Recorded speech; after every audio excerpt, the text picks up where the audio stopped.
ডুলিং কেয়ারের মাধ্যমে পাসওয়ার্ড রিসেটের জন্য আপনার ফার্স্ট অফ অল হচ্ছে আপনি ডুলিং কেয়ারে ঢুকবেন, ঢোকার পরে টুলসে যাবেন, টুলসে যাওয়ার পর দেখবেন পাসওয়ার্ড রিসেট একটা অপশন আছে।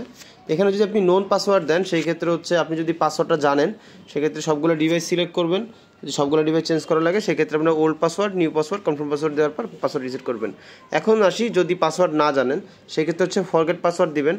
ফরগেট পাসওয়ার্ড যাওয়ার পর আপনি যে কোনো ডিভাইস, যে ডিভাইসটির পাসওয়ার্ড ইউজ করবেন সেটা চুজ করবেন। সাপোজ আমি যে ইআই সিরিজ যেটা এনভিআরটা আমি সিলেক্ট করলাম, এখানে নেক্সট দিলাম। নেক্সট দেওয়ার পর দেখেন এখানে ইমেল নট সেট, আমি তো মোবাইল আমার ইমেলটা সেট করা হয় নাই, তো সেক্ষেত্রে আমি ইমেল নট সেট দিলাম। দেওয়ার পর দেখি কি অপশন আসে। তো দেখেন আমার ইমেল নট সেট দেওয়ার পর কিন্তু আমার পাসওয়ার্ড অলরেডি চলে আসছে। তো আমি এখানে আমার পাসওয়ার্ড, নতুন পাসওয়ার্ডটা দিয়ে দিচ্ছি, admin123 আর হচ্ছে @ দিয়ে দিলাম। তো এটা হচ্ছে আমার পাসওয়ার্ডটা। আবার আমি আগের পাসওয়ার্ডই রাখতেছি, বাট হচ্ছে আপনাদেরকে চেঞ্জ করার জন্য দেখাচ্ছি। আচ্ছা, আমার তাহলে কিন্তু দুইটা পাসওয়ার্ড সেম হয়ে গেল। তো আমি এখানে সেভ দিব। সেভ দেওয়ার পর আমার কিন্তু পাসওয়ার্ড ডিরেক্টলি সাকসেসফুলি রিসেট। হ্যাঁ, খুবই সহজ পাসওয়ার্ড রিসেট। ধন্যবাদ।